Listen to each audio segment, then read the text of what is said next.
선관위가 검수완박 국민투표가 불가능하다는 해석을 내놓자 윤석열 당선인 측이 월권 해석이라며 입법 보완 카드를 내놨습니다. 하지만 민주당이 반헌법적인 발상이라며 반발하고 현실화는 쉽지 않아 보입니다. 관련 내용 포함한 정치권 이슈 김효정 전 의원, 김연아 전 의원과 함께 짚어보겠습니다. 어서 오십시오. 두 분 어서 오십시오. 안녕하세요. 안녕하십니까. 네. 윤석열 당선인 측이 중앙선관위가 이 검수완박 국민투표에 대해서 불가능하다는 입장을 밝힌 데 대해서 장제원 비서실장 월권이라며 비판하고 나섰습니다. 또 반대로 민주당은 차라리 청와대 이전을 국민투표하자며 반발 중인데요. 양측 입장 들어보시죠. 선거관리위원회는 합의제 기관입니다. 정식으로 안건 상정을 해서 결론 난 것도 아닌데 그 사무처 직원들이 그렇게 얘기하는 거는 월권 아닌가요? 제일 중요한 거는 대통령께서 이렇게 위헌적 그리고 다수가 밀어붙인 이런 국민들이 원하지 않는 국회의원과 공직자들을 아주 불수사 특권을 주는 그런 법안에 대해서 거부권 행사리라 생각합니다. 오히려 국방부로 청와대 이전하는 게 국가 안보에 중요한 사안이 아니냐, 국가 안위에 영향을 미치는 일이 아니냐, 차라리 청와대 대통령 집무실 이전을 이 국민투표에 붙이자, 뭐 이런 이야기까지 나올 정도인데요. 네. 이 윤석열 당선인이 또 인수위가 검찰을 위해서라면 무슨 일이든 하겠다라는 뭐 선언적인 이 발언 아닌가, 네. 이런 생각이 듭니다. 이른바 검수완박 법안을 둘러싼 공방이 이제는 국민투표로까지 확전하고 있는 모양새입니다. 양측의 공방 어떻게 보셨습니까? 역대 정권에서 개헌과 관련해서 국민투표 부침이 한 8번 정도 되고요. 이런 국회 입법 사안과 관련해서 국민투표에 붙이겠다라고 들고 나오는 거는 처음 목도하는 광경인 것 같아요. 그리고 지금 27일 날 오후에 장제원 비서실장이 지금 이 국민투표를 당선인께 건의하겠다 이런 얘기를 했거든요. 네. 그런데 이제 그 부분에 대해서 매우 즉흥적이고 좀 졸속으로 이런 그냥 아이디어 차원에서 막 던지는 게 아닌가 이런 생각이 드는 게 장제원 비서실장의 얘기에 대해서 권성동 원내대표는 당에서 뭐 논의한 바가 전혀 없다. 검토도 안 했다. 그러다가 본회의장에서는 필리버스터 하면서는 뭐 국민들께 여쭤보는 것이다. 의견이 어떤지, 뭐 누구 말이 옳은지 알아볼 수 있다. 이렇게 얘기하다가 또 필리버스터 끝나고 나서는 그냥 정치적 아이디어 차원이다. 또 이렇게 얘기를 했거든요. 그러니까 하루 사이에 장제원 실장의 국민투표안에 대해서 당의 권성동 원내대표는 3번씩이나 입장이 바뀌어요. 그러니까 전혀 이거는 뭔가 신중하게 검토도 되지 않고 논의도 되지 않은 것들을 다급하니까 그냥 막 즉흥적으로 던지는 그런 것인데 과연 그런 것들이 정치적 정무적 판단이 맞는 것이냐, 이 사항을 가지고 국민투표에 붙이는 게 맞는 것이냐, 첫째 그게 하나의 문제가 있고요. 네. 두 번째는 말씀한 것처럼 계속해서 이 국민투표법 14조에 관해서는 헌법 불합치 판결이 내렸기 때문에 이미 이게 이제 입법 미비 사항이잖아요. 그래서 원천적으로 시스템적으로 이건 안 되게 되어 있다. 입법 미비 사항이 법 개정하기 전까지는 안 된다. 그런 사안이 하나 있고요. 또 헌법 72조에 근거해서 국민투표에 붙일 수 있는 사안에 해당 요건이 되느냐의 문제가 있잖아요. 거기에 대해서는 아니다. 이 부분이 외교나 국방이나 통일 등 국가 안위에 관한 사항인가 과연 이 문제가. 그래서 사실은 국회 통과는 기정사실이고 소위 이제 검수안박법이 이제 국민의힘에서도 계속해서 법사위에서부터 본회의장까지 여론전 피켓팅, 샤우팅 이런 것들을 펼치고 있는데 지방선거에 크게 불리하지 않다. 이런 여론전이. 그런 판단 때문에 장제원 비서실장도 국민투표라는 안을 던져보는 것 같은데요. 이거는 원천적으로 지금 현재 불가한 사항을 가지고 또다시 불필요한 어떤 정치적 논란을, 논쟁거리를 또 하나 던진 것에 다름없다. 이렇게 생각합니다. 네. 그리고 민주당은 오히려 대통령 집무실 이전을 국민투표에 붙여야 한다는 여론이 많다. 이런 입장을 밝혀서 눈길을 끌기도 했거든요.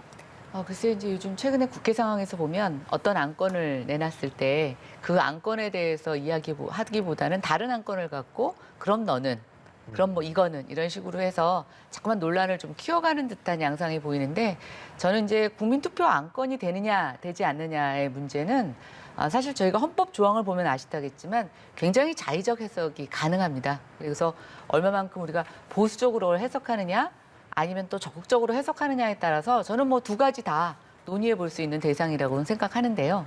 예. 처음에 대통령 당선인이 집무실 이전을 할 때 강하게 반발했었지만 그때 민주당이 어느 누구도 국민투표에 붙이자고 얘기하지는 않았습니다.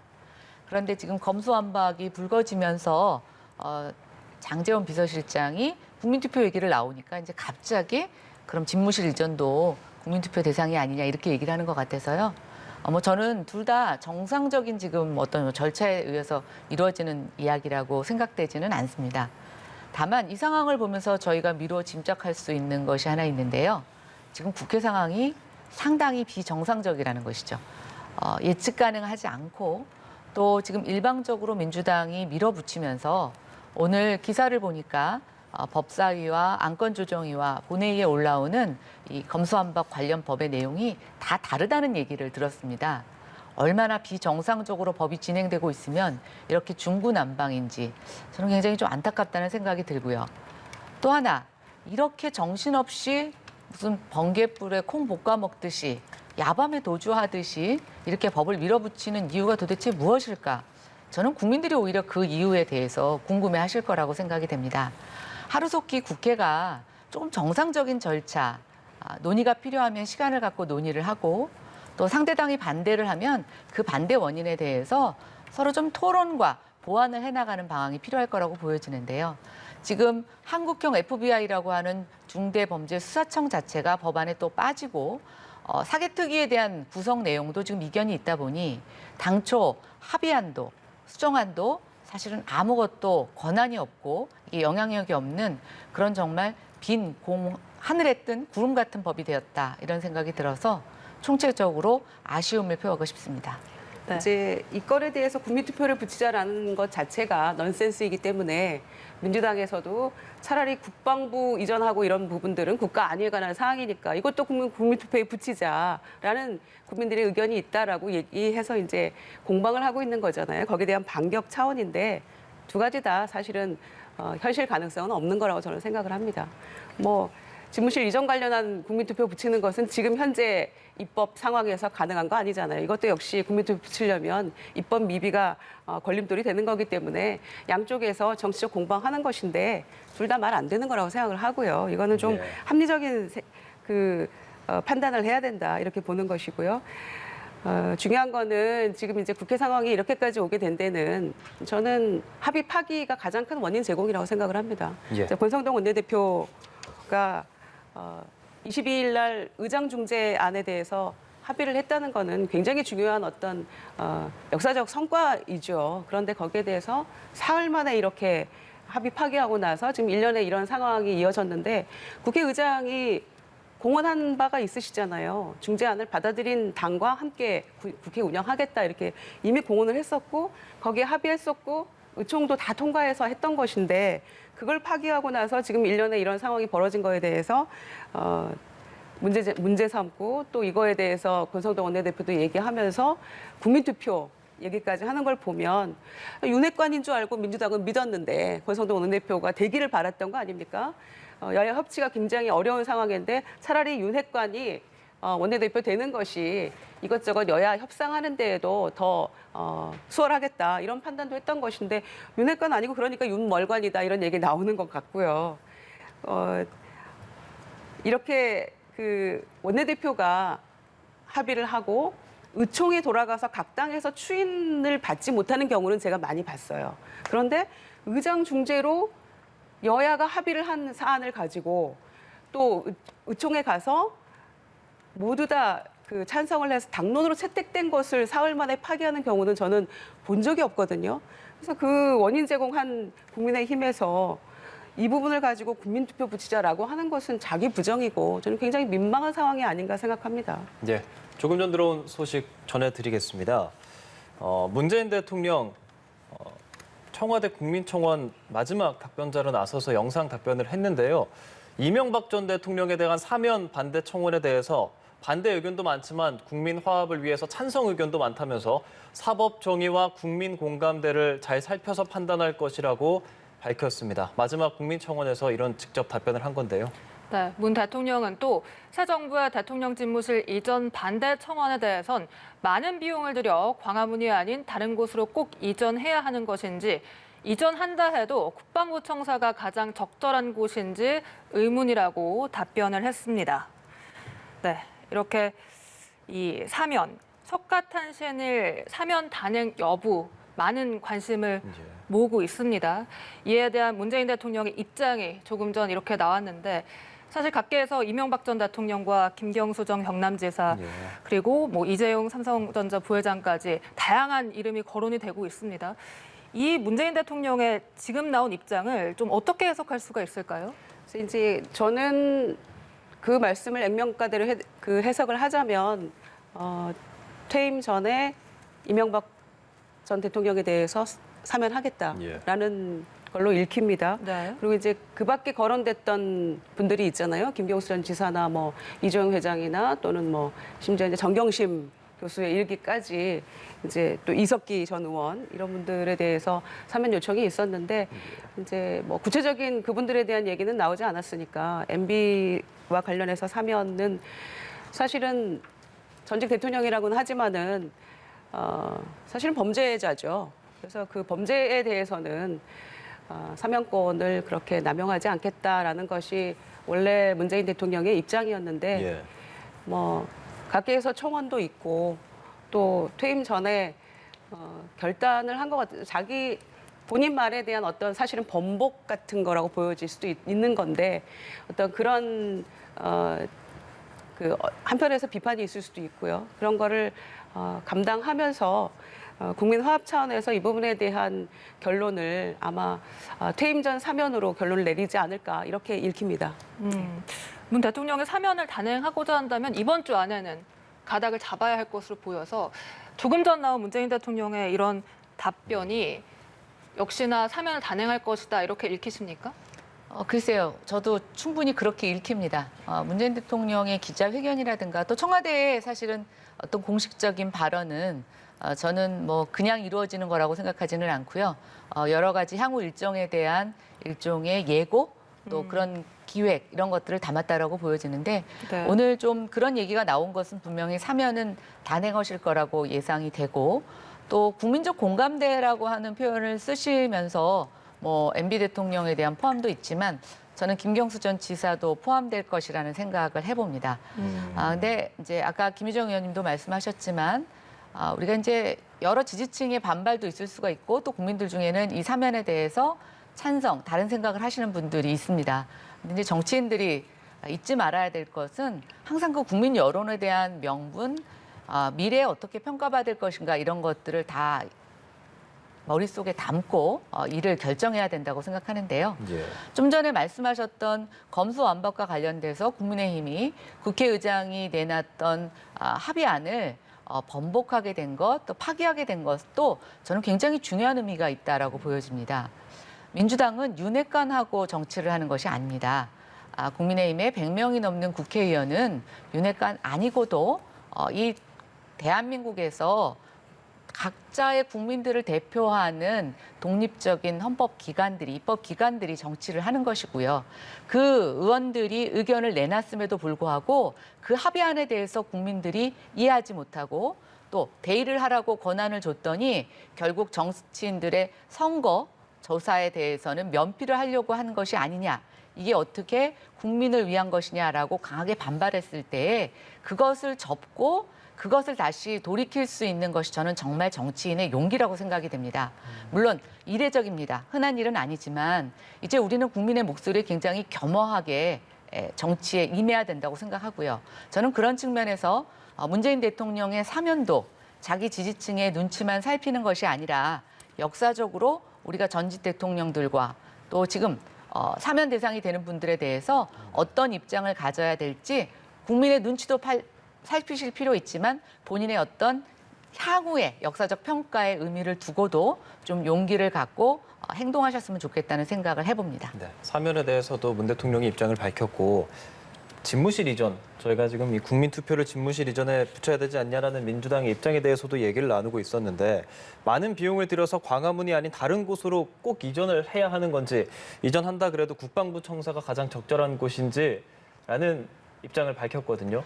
대통령의 개인적 의견이라고 저는 생각한다면 뭐 충분히 받아들일 수 있다고 생각이 되는데요. 지금 논의되고 있는 비용이 사실은 확정된 비용도 아니고 굉장히 양측의 논란이 있습니다. 그리고 청와대 이전에 대해서는 문재인 대통령도 지난 대선에서 공약으로 말씀하신 바가 있는데요. 네. 저는 이왕이면 이 청와대 이전이 갖고 있는 의미에 대해서 윤석열 당선인이 본인의 뜻만큼은 아니지만 계승하고 있는 부분과 또 안타까운 부분들을 좀 균형감 있게 다루어 주셨으면 물러나는 대통령으로서 훨씬 더 아름다운 모습이었지 않을까 이런 생각이 드는데 지금의 발언을 보면 일방적인 반대와 비판이 주류를 이루고 있어서 자칫 본인이 하고 싶으셨는데 그것을 본인은 실행하지 못하고 변명과 핑계로 미루었는데 다음 당선인이 그것을 해내는 모습을 보고 좀 부러워하는 모습에서 나오는 어떤 사적 감정이 드러나는 게 아닌가 싶어서 저는 그러지는 않을 거라고 믿습니다만 어쨌든 제가 말씀드린 것처럼 청와대 이전이 집무실 이전이 갖는 긍정적인 측면과 또 본인이 제안했던 그 원인 그것이 지금 얼마만큼 실천되고 있는지 앞으로 무엇이 부족한지에 대해서 균형 있게 말씀해 주셨으면 더 좋겠다는 생각을 해봅니다. 이전이 결정된 상황에서 낸 입장이 부러움에 좀 기반이 된 사적 감정이라는 얘기를 좀 하셨어요. 그럴 리가 예. 있겠습니까? 이렇게 졸속으로 대통령 집무실을 이전하는 이 상황을 놓고 국민들의 염려와 걱정과 비판이 크다는 거는 뭐 우리 모두 알고 있는 주제의 사실이고 문재인 대통령도 그 부분은 정확히 인식하고 계실 거라고 생각하고요. 그 부분에 대해서 부러워하실 리는 저는 전혀 없다고 생각하고요. 오히려 걱정과 우려가 크다 이렇게 판단합니다. 그런데 이미 국무회의에서 예산이 이제 이전 이사 비용은 통과가 된 상황이고 전에 그 윤한홍 의원의 말을 빌면은 496억 외에는 한 푼도 더 들어가지 않는다. 뭐 1조 이런 얘기 나오는데 1조 주시면 496억만 쓰고 다 돌려드리겠다 이런 얘기가 기억에 남습니다. 그런데 이미 496억을 훌쩍 넘을 수밖에 없는 여러 가지 요인들이 등장을 하고 있잖아요.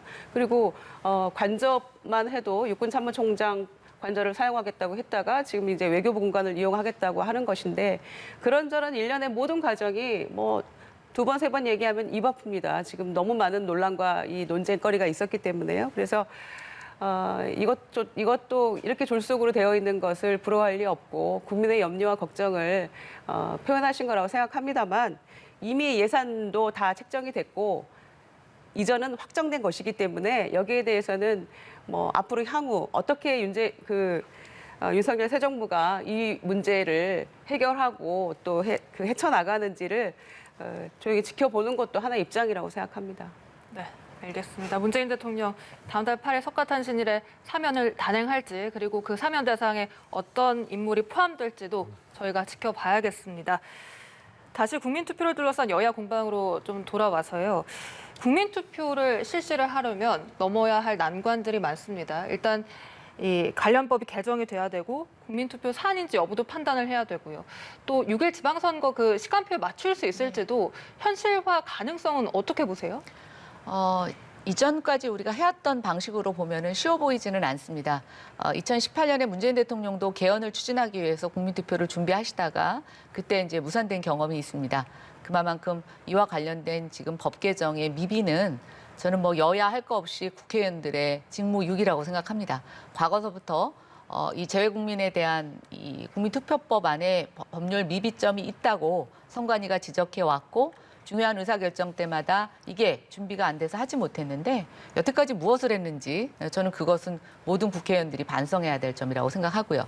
두 번째는 이제 뭐 대통령이 취임식하고 나서 6월 1일까지 국민투표를 하기 위해서는 저희가 역으로 계산해서 필요한 여러 가지 의사결정 절차가 있는데 그런 법에 있어서 정상적이지는 않습니다. 그러나 제가 하나 단서를 달자면 지금 검수완박 입법을 처리하는 이 정도의 추진력과 의지라면 저는 분명히 그것도 가능한 일이라고 생각이 됩니다.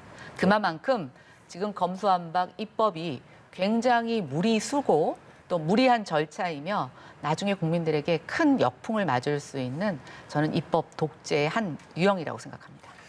이렇게 국민투표 공방이 이어지고 있는 상황인데요. 지금 윤석열 당선인은 충청 지역을 순회합니다. 그러면서 뼈 있는 말을 남겼거든요. 내용 들어보시죠.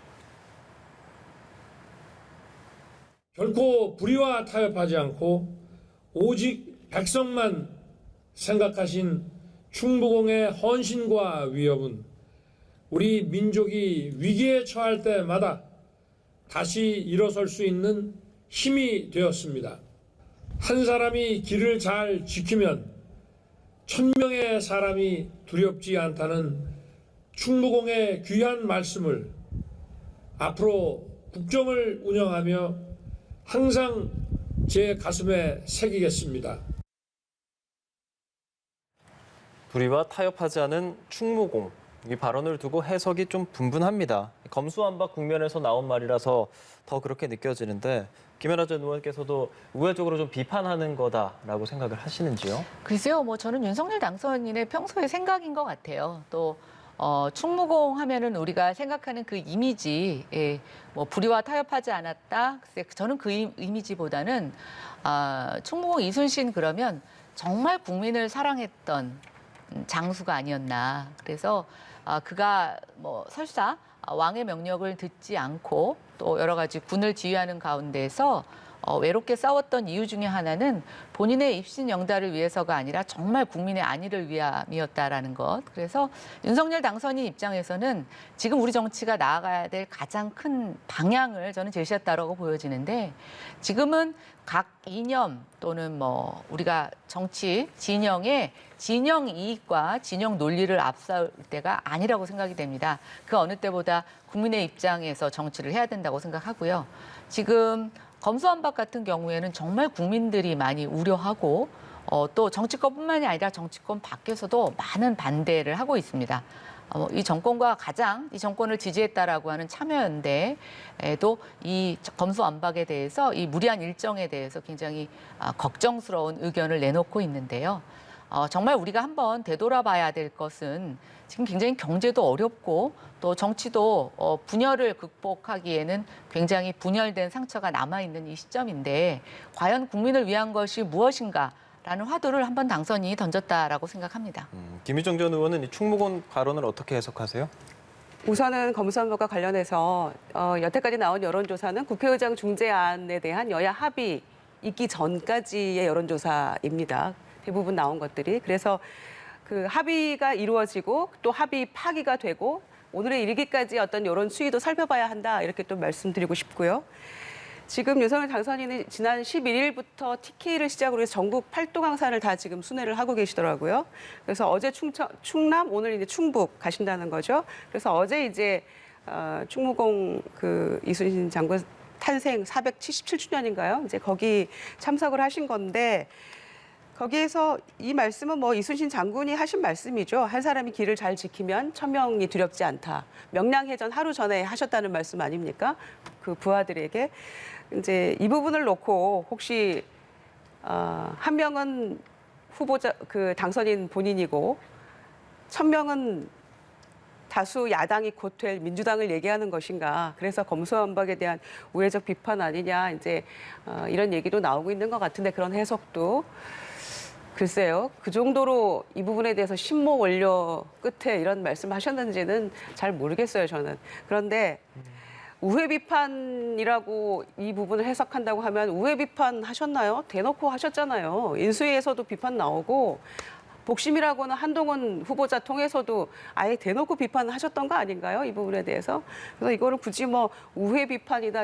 그냥 지금까지 쭉 민주당의 이 수사 기소 분리에 대한 이 입법 과정에서 그냥 대놓고 비판해 오셨고 본인이 검찰총장 인사청문회 자리에서 수사기소 분리되어야 한다는 검찰개혁안에 찬성한다고 했던 본인의 말을 왜 뒤집었는지에 대해서는 어떤 이유나 설명 없이 지금 민주당의 이 입법 과정에 대해서는 대놓고 비판하고 계시는 거죠. 그래서 굳이 이 부분이 검수완박에 대한 뭐 비판의 의미가 아니냐라고 굳이 해석할 거라면 그냥 여태 대놓고 비판을 해 오셨는데 굳이 이 이순신 장군 탄생 그 기념식에 가서 한 얘기까지를 뭐 이렇게 해석할 필요가 있겠나 이런 생각도 들고요. 그냥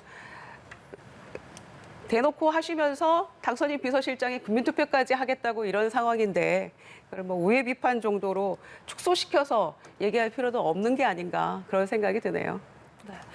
이 검수완박 법안, 민주당 입법 시간표대로라면 다음 달 3일 국회를 모두 통과하게 됩니다.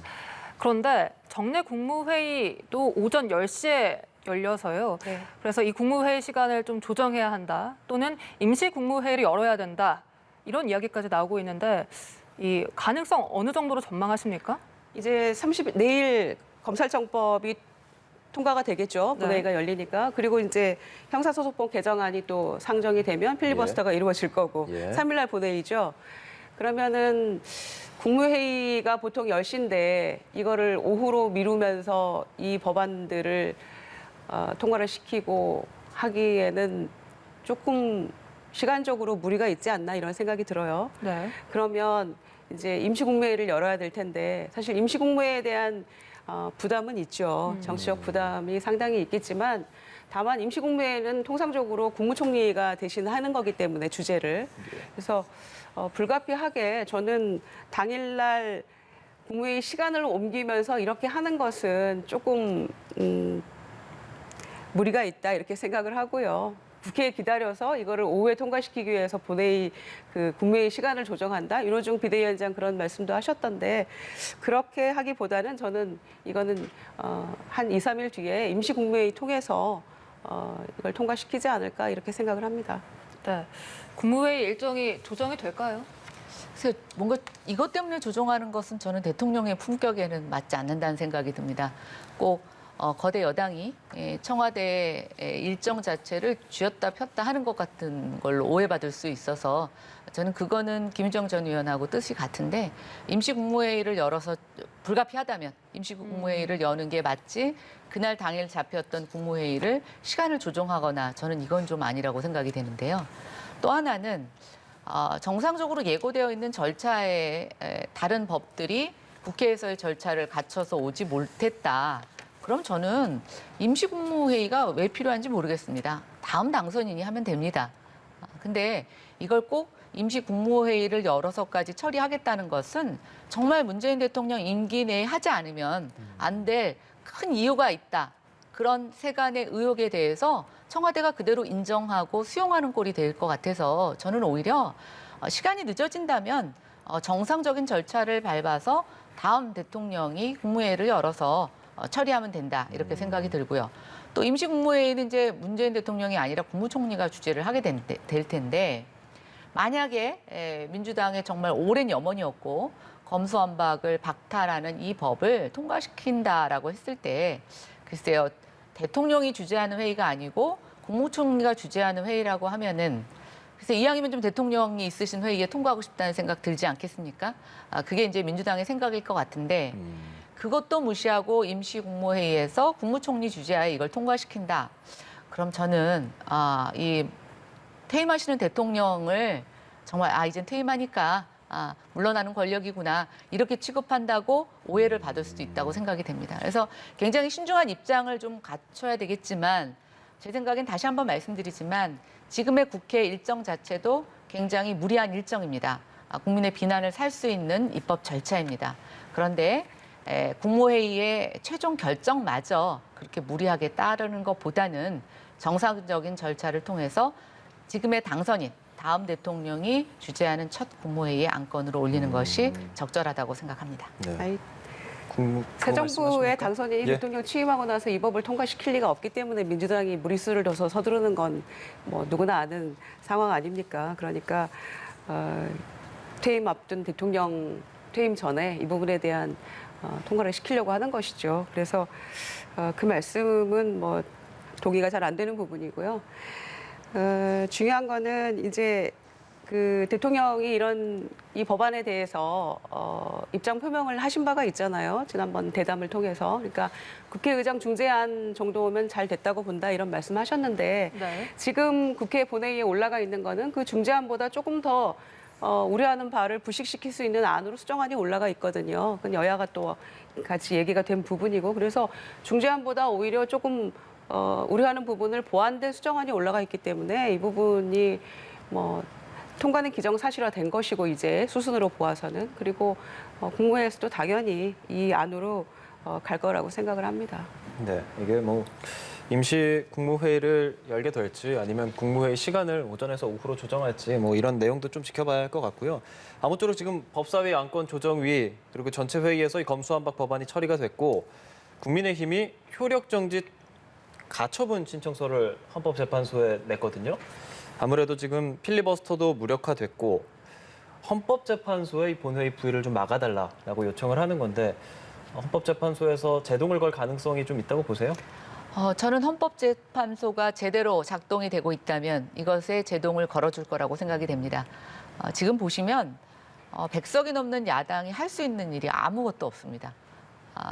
국민들이 코로나 위기 상황에서 위기 극복을 하라고 민심을 밀어주셔서 150석이 넘는 여당을 만들어주셨는데 그 지금 여당이 자기 권력에 도취돼서 입법 독주를 하고 있습니다. 안건조정위원회 소수당의 의견, 야당의 의견을 존중하라고 만들었는데 법안을 발의한 의원이 스스로 탈당을 해서 안건조정위원회에 들어가서 사실은 그 절차를 무력화시켰습니다. 아까 이제 오늘 검수완박법이 국회의장 합의안을 가지 못하고 새롭게 올라가지 않았습니까?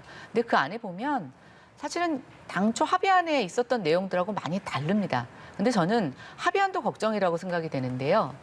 2년 전에 저희가 공수처법을 합의할 때 야당의 반대에서 민주당이 뭐라 그랬냐면 야당이 비토권을 넣으면 공수처장을 임명할 수 없다. 이렇게 해서 굉장히 야당에 대해서 압박을 가했습니다. 당신들이 갖고 있는 권한을 쓰면 되는데 왜 그 권한을 못 믿느냐.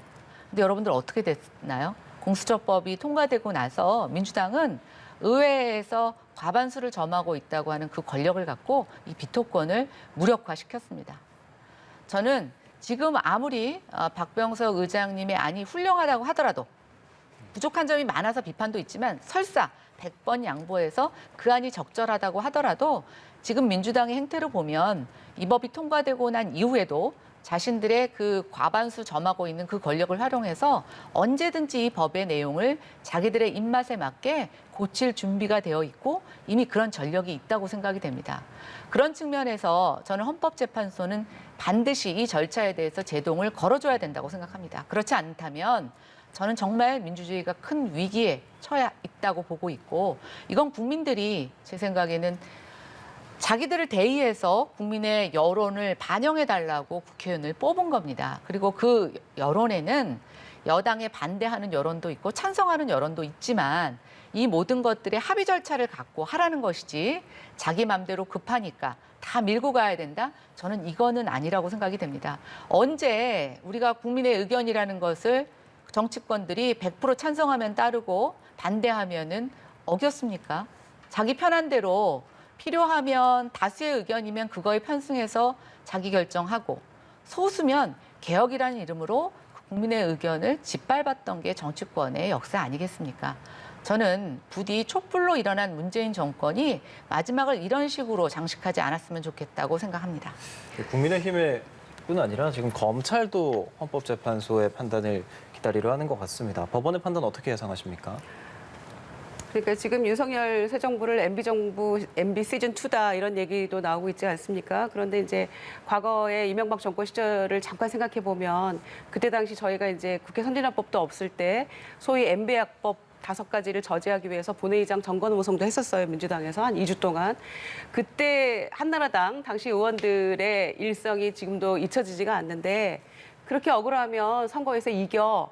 다수당이 돼 이렇게 얘기를 했던 생각이 나요. 다수의 횡포를 저희는 목도를 했던 것이죠. 그런데 지금 이제 민주당이 그거를 반면교사 삼지 못하고 이제 무리수를 두는 측면에 대해서 저는 일정 부분 비판하고 싶은 마음도 있습니다. 그런데 지금 이제 정권이 또 바뀌었잖아요. 윤석열 정부는 그러면은 민주당 정부에 대해서 비판하면서 정권 교체했던 국민의 마음을 배반하는 일은 하지 말아야 되는데 그 인선부터 집무실 이전부터 여러 가지가 지금 반국민적 행태로 가고 있다라는 부분에 대해서는 마찬가지 비판을 저는 하고 싶고요. 지금 이제 국민의힘에서 헌재에 이런 효력정지 가처분 신청하고 또 검찰에서도 권한쟁의 심판 청구하겠다. 만약 이 2가지 법이 본회의 통과하는 걸 보고 검토해서 권한쟁의 심판 청구를 하겠다 이렇게 예고를 하고 있는 거잖아요. 그런데 입법부에서 입법하는 이 상황을 놓고 사법부에 이 부분에 대한 판단을 요청하는 것이 과연 이게 맞는 것인지 상권분립 취지에 합당한 것인지 하나가 의문이고요. 두 번째는 아까 MB화법 저지 그 상황을 말씀드렸는데 그때 이제 미디어법 날치기 하는 과정에서 정말 갈등이 아주 최고조에 달했었죠. 그래서 저희가 민주당이 권한쟁의 심판, 효력정지 가처분 신청 다 냈어요, 헌재에. 그랬는데 권한 침해의 상황은 인정을 하면서도 통과된 법에 대해서는 무효를 하지 않았거든요. 그게 헌재의 결과였습니다. 그렇기 때문에 저는 이제 검찰이 권한쟁의 심판 청구의 당사자가 될 수 있느냐 없느냐 이게 그 검찰의 기소권 수사권 관련해서 이게 위헌의 소지가 있느냐 없느냐 이거는 의견이 굉장히 엇갈리고 있는 상황이에요. 그래서 그거는 헌재 본회의 통과는 기정사실이니까 검찰의 예고대로라면 권한쟁의 심판 청구도 하는 게 당연한 수순이겠죠. 본인들이 그렇게 입장을 천명하고 있으니까. 그러나 저는 이 부분도 미디어법 날치기 때와 마찬가지에 헌재 판결로 귀결되지 않을까 조심스럽게 예측을 해보고요. 그렇다고 한다면은 이 법 자체가 무효화되는 그런 일은 없지 않을까. 그 중간에 뭔가 효력정지 가처분 신청 정도를 수용을 한다면 중간에 오히려 공백기 때문에 법이 발효되거나 이제 그 실효에 있어서 그 중간에 텀이 생기는 바람에 오히려 여러 가지 좀 문제가 생기지 않을까 그런 우려는 있지만 법 자체를 무효화하는 그런 판단은 없을 것이다 이렇게 예측해 봅니다. 네. 이런 가운데 권성동 원내대표가 오늘 원내대책 회의에서 문재인 대통령의 면담을 요청했습니다. 검수완박 거부권을 행사해달라. 이 면담이 성사가 될까요? 그래서 이제 야당의 원내대표가 면담을 요청하셨습니다. 이 면담의 성사 여부는 대통령에게 달려 있겠죠. 대통령이 임기 말에 한번 이런 면담에 대해서 필요성이 있다고 생각하시면 수용하실 거고요. 또 검수완박에 대해서 정말 중대한 지금 국민의 불안 또 많은 전문가들의 우려를 인지하신다면 저는 충분히 만나주실 수 있는 안이라고 생각이 됩니다. 그런데 한편으로 이렇게 생각해 봅니다. 지금 야당이 할 수 있는 일이 정말 이런 일밖에 없는 상황이 되어버린 거죠. 그러니까 법에서 보장하고 있는 여러 가지 입법 과정상에 저항하거나 토론할 수 있는 기회를 지금 민주당이 완전히 박탈해버렸습니다. 검찰 수사권의 완벽 박탈이 아니고요. 야당의 저항권 자체도 완전히 박탈되었습니다.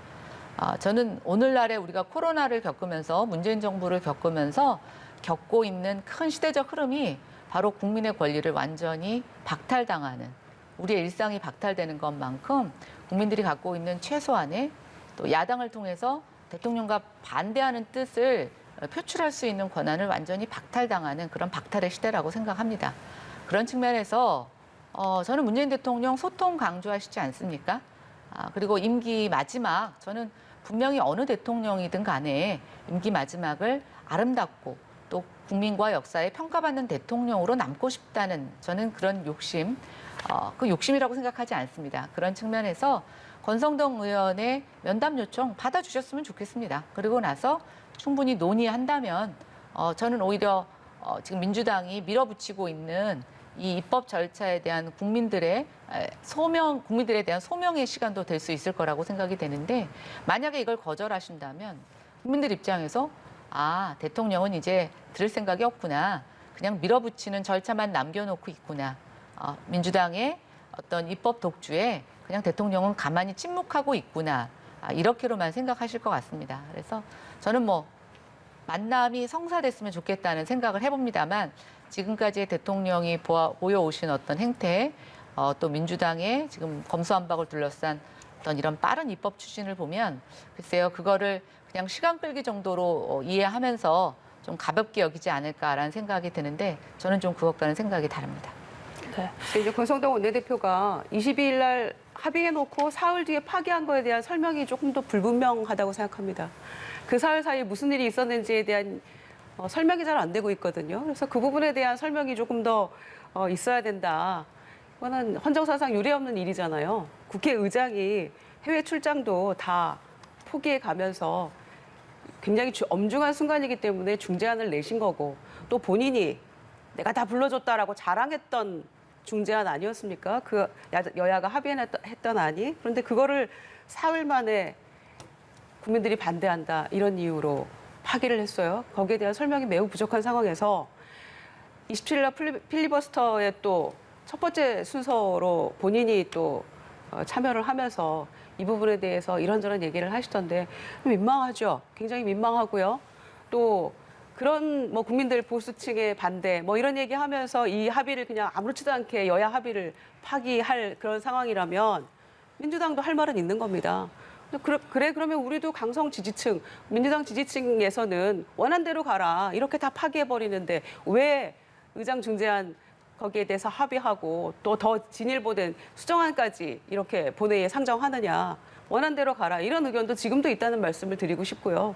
그런 점에서 권성동 원내대표가 면담 신청을 그거를 굳이 뭐 안 받아들일 이유는 저는 없다고 생각을 합니다. 그러니까 야당 제1야당 원내대표 곧 여당 될 원내대표의 면담을 받으실 수는 있겠지만 만나서 특별히 하실 얘기가 있을까 그 부분에 대해서는 잘 모르겠고요. 그리고 바로 엊그제 그 입장 표명을 하셨는데 그 중재안 또 수정안 이 부분에 대해서는 받아들일 것이다. 뭐 이 정도 말씀하시지 않을까 싶고요.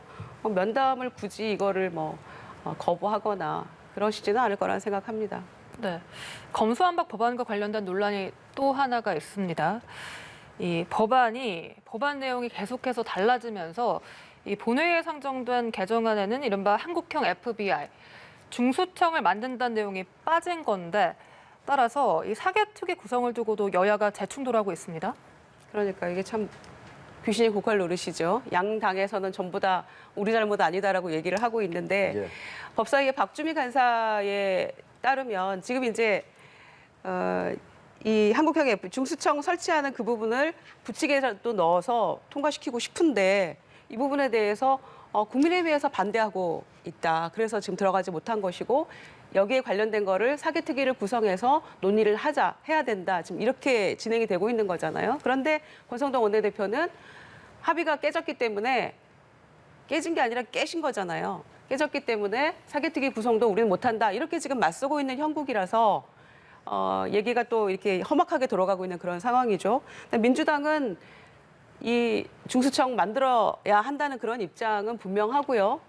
어떻게 해서 이 안이 빠지게 됐는지는 박주민 의원 사실은 뭐 저희가 법사위 들어간 당사자들은 아니기 때문에 간사의 말을 빌자면 이제 방금 말씀드린 그 일련의 과정 속에서 빠졌다 이런 얘기거든요. 그래서 국회의장 그 중재안에 보면 사개특위 구성하고 중수청 또 1년 반 안에 설치한다 이런 얘기들이 나와 있잖아요. 그래서 사개특위를 구성해서 하자는 것인데 합의를 파기해놓고 깨졌으니 사개특위도 구성 못한다고 하면 그러면 국민의힘은 중수청 설치에 대해서 반대한다는 얘기 아닌가요? 그래서 그러면은 이 수사권에 대해서 넘겨주는 것도 반대를 한다는 것인지 원천적으로 그럼 이 부분에 대해서 어떻게 하자는 것인지 중재안보다 여야 간사 간에 합의를 해가지고 수정안이 올라간 건데 그 부분에 대해서는 그러면 오케이고 사개특위 구성해서 중수청에 관련 논의를 하자 이거는 또 원천적으로 안 하겠다라고 한다면 왜 이렇게 말이 오락가락하고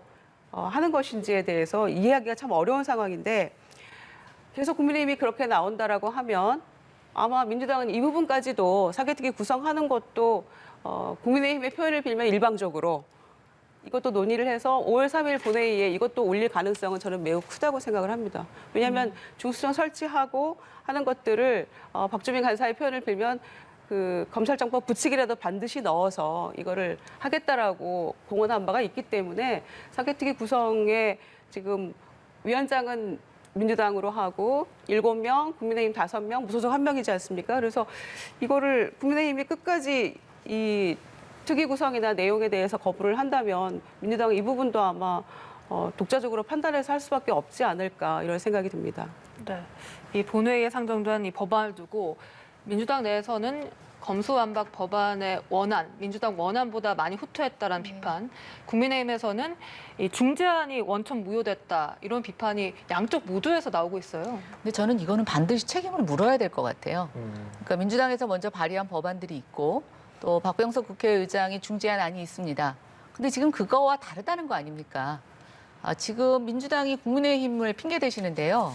아니 언제서부터 국민의힘의 의견을 들어서 법안을 만드셨습니까? 지금도 반대하는데 일방적으로 밀어붙이고 있지 않습니까? 그런데 본인들이 주장했던 한국형 FI 중수청이 빠졌다는 거 아니에요. 이거에 대해서는 저는 반드시 책임을 물어야 된다고 생각하고요. 그다음에 이렇게 법안 자체의 내용이 지금 오락가락, 원래의 취지가 무석해질 만큼 지금 엉망진창이 됐다면 저는 이거에 대해서 원천적으로 검토해야 된다고 생각을 합니다.